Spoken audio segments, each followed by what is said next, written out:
नमस्कार। आज भक्त शिरोमणि गोस्वामी तुलसीदास के जीवन वृत्त के बारे में संक्षिप्त जानकारी हम जानेंगे। गोस्वामी तुलसीदास भक्ति काल के प्रवर्तक कवि माने जाते हैं। ग्रियर्सन ने महात्मा बुद्ध के बाद भारत के दूसरे लोकनायक के रूप में तुलसी का उल्लेख किया है।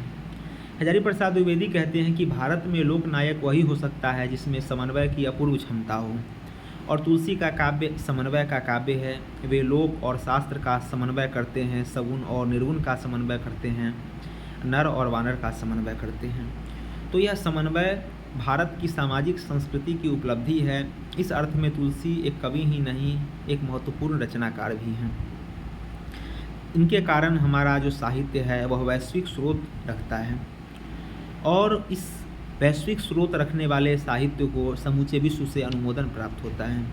तुलसी का जीवन संघर्ष का जीवन रहा है। बचपन से ही वे संघर्ष करते हैं। दरिद्र परिवार में उनका जन्म हुआ, दर दर भटकने के लिए बाध्य हुए, लेकिन काम के बाद जब वे राम की ओर उन्मुख हुए तो उनका जो साहित्य है वह न केवल भारतीय साहित्य बल्कि विश्व साहित्य को कुछ नया, कुछ नूतन, कुछ नवीन दे जाते हैं, जिसके कारण भारत का साहित्य अपना वैश्विक स्रोत ग्रहण करता है। ऐसा माना जाता है प्रारंभ में कि तुलसी की 39 रचनाएं थीं, लेकिन जब शोध कार्य आरंभ हुए और रचनाओं की छानबीन की गई तो ऐसा माना गया कि तुलसी के 12 प्रमाणिक ग्रंथ हैं। उनका पहला ग्रंथ है रामलला नेहछु। यज्ञोपवीत और विवाह के अवसर पर यह एक लोकमत है कि नेहछु का विधान होता है। इसके बाद वैराग्य संदीपनी की रचना करते हैं, रामाज्ञा प्रश्न जिसे राम सलाका के नाम से जाना जाता है, फिर जानकी मंगल, पार्वती मंगल, गीतावली, कृष्ण गीतावली, विनय पत्रिका, वरवय रामायण, कवितावली इत्यादि 12 काव्य ग्रंथ हैं। इन ग्रंथों में भक्ति भावना अत्यंत प्रबल है, लेकिन तुलसी को सिर्फ भक्त कवि कहकर हम उनके महत्व को रेखांकित नहीं कर सकते। तुलसी समन्वयवादी कवि हैं, वे लोक मंगल के कवि हैं। पूरा का पूरा जो उनका काव्य है वह लोक जीवन के गहरे साक्षात्कार का काव्य है। ऐसा माना जाता है कि कबीरदास का काव्य लोक जागरण का काव्य है, जायसी का काव्य लोक यात्रा का काव्य है, सूर का काव्य लोक रंजन का काव्य है, और तुलसी का काव्य लोक मंगल का काव्य है। तुलसी एक अनन्य भक्त कवि हैं। तुलसी अपने बारे में कहते हैं कि एक राम घनश्याम हित चातक तुलसीदास। वे अपने आप को राम के चातक बताते हैं, सेवक बताते हैं। उन्होंने दास्य भाव से सगुण राम की भक्ति की है। उनमें अटूट श्रद्धा है राम के प्रति। तुलसी के काव्य में राम ही उनके आराध्य हैं, वे ही ब्रह्म हैं, वे ही ठाकुर हैं, और तुलसीदास उनके सेवक हैं। ऐसा माना गया है कि भक्ति 3 अवस्थाओं में विकसित होती है। पहले भजनम भक्ति, फिर भंजन भक्ति और भाव भक्ति। तुलसी के काव्य में भक्ति के ये तीनों रूप हमें देखने को मिलते हैं। वैसे आचार्यों ने माना है कि जो तुलसी का जो भक्ति भाव है, जो भक्ति भावना है, उसको एक अलग श्रेणी में रखा गया है, उसे नवधा भक्ति का नाम दिया गया है। तुलसी की सामाजिक सांस्कृतिक दृष्टि है। कोई भी रचनाकार अपने समय को ही चित्रित करता है। कथा पुरानी होती है लेकिन व्यथा नहीं होती है। तुलसी ने प्राचीन काल से प्रचलित राम कथा को एक नया रूप दिया, एक नया आयाम दिया, एक नई भंगिमा दी। रामचरितमानस में ऐसे प्रसंग हैं, कई ऐसे प्रसंग हैं जिसमें आप देख सकते हैं कि वह तुलसी की मौलिक उद्भावनाओं की उपज है।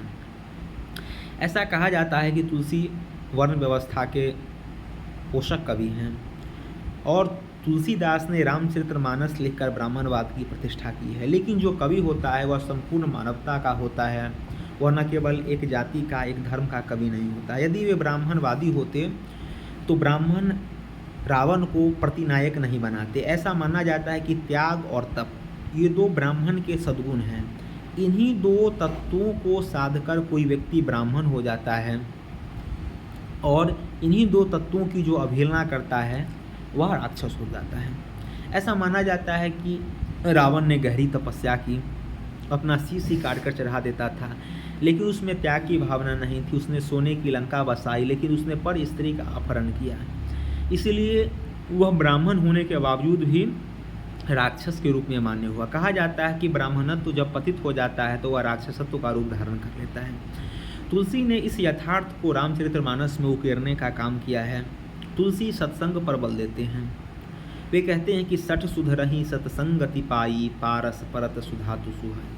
भक्ति काल के चारों प्रतिनिधि कवि ने गुरु की महिमा का वाचन किया है, गायन किया है। गुरु वह होता है जो हमें संस्कारित करे, जो हमें संस्कार सिखाए, जो हमें मार्ग बताए, जो हमें अंधकार से प्रकाश की ओर ले जाए, जो हमें रहस्य से ज्ञान की ओर उन्मुख करे।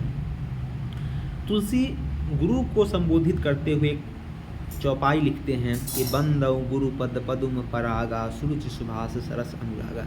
कहा जाता है कि रामानंद के शिष्य थे तुलसीदास, लेकिन गुरु के प्रति जो निष्ठा होती है वह उनके गावे में देखने को मिलती है। उन्होंने लोक मंगल का जो विधान किया है, राजा को कैसा होना चाहिए, कैसा कर्तव्य का पालन करना चाहिए। तुलसी लिखते हैं कि जा सुराज प्रिय प्रजा दुखारी सो नृप अवश्य नरक अधिकारी, कि जिसके राजा के राजत्व शासन काल यानी जिसके शासन काल में प्रजा को दुख होता है, वह नृप, वह राजा अवश्य ही नरक के भोगी होता है, यानी कि नरक में जाने लायक होता है।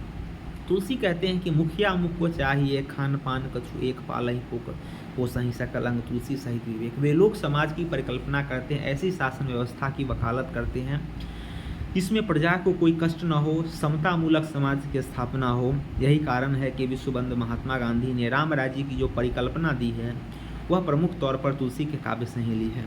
तुलसी के बारे में कहा जाता है कि वे जाति व्यवस्था के पोषक करने वाले कवि हैं, लेकिन उन्होंने स्वयं के बारे में बतलाया है अपना जाति का उल्लेख करते हुए कि धूत कहो, अवधूत कहो, रजपूत कहो, जुल्हा कछु दोऊ। तो जब वे विरक्त होते हैं, सांसारिकता का त्याग करते हैं, तब वे उस स्वर की ओर उन्मुख होते हैं, वे किसी जाति के बंधन में नहीं रह जाते। तुलसी के बारे में एक और धारणा प्रचलित है कि वे स्त्री विरोधी कवि हैं। उनका एक पद है जो बार बार दोहराया जाता है कि ढोल गवार शूद्र पशु नारी सकल तारणा के अधिकार। यह बार बार दोहराया था। महाकाव्य में अनेक पात्र होते हैं, पात्रों का अपना मनोविज्ञान होता है, वह अपने मनोविज्ञान के अनुसार बोलते हैं। सीता का चरित्र उज्ज्वलतम चरित्र है। स्वामी विवेकानंद ने भी माना है कि तुलसी की सीता सच्चे अर्थों में नारी जीवन के चरम आदर्श की परिणति है, प्रतीक है। नारी का जीवन कैसा होना चाहिए? सीता राम की सहचरी बनती है। हमारे यहाँ शक्ति स्वरूप नारी को माना गया है। नारी को आह्लादनी शक्ति कहा गया है। वनवास राम का होता है। सीता यदि चाहती तो महल का सुख भी काट सकती थी, लेकिन वे भोग विलास का परित्याग करके अपने पति के साथ वन की ओर गमन करती है। तो हर क्षण, हर परिवेश, हर परिस्थिति में अपने पति का साथ देने की जो प्रवृत्ति होती है, जो मनोवृत्ति होती है, वो भारतीय नारियों का एक विशेष गुण और धर्म है। तुलसी ने सबरी का प्रसंग रखा है। यह प्रसंग वाल्मीकि रामायण में उस रूप में नहीं है। राम सबरी के जूठे बेर खाते हैं, तो यह क्या है? यह प्रसंग तुलसी, इस प्रसंग के माध्यम से तुलसी यह दिखलाने का प्रयास करते हैं कि यह समरस समाज, समतामूलक समाज, समतावादी समाज की परिकल्पना को रेखांकित करता है। तुलसी अपने देश काल से संवाद करते हैं। तुलसी का जो युग है वह सामंतवाद के चरमोत्कर्ष का युग है। नैतिक मूल्य ध्वस्त हो रहे थे, वारंगनाओं की संख्या बढ़ रही थी। तो तुलसी को इस परिस्थिति में नारी विरोधी कहना उनके साहित्य के प्रति अपनी अनभिज्ञता को जो नहीं दिखलाने के बराबर है। तुलसी ने जो अपने जीवन में अकाल देखा था, अकबर के शासनकाल में जो महामारी थी, जो आपाधापी की समस्या थी, उस पर भी उन्होंने लिखा है। वे लिखते हैं कि खेती न किसान को, भिखारी को न भीख बली, वानिकी न वानिकी न चाकरों को चाकरी, जीविका विहीन लोग सिद्ध मान कहे एकल से कहाँ जाई सो गई। तो इस तरह की पंक्तियाँ तुलसी के यथार्थ बोध को हमें रेखांकित करती हैं।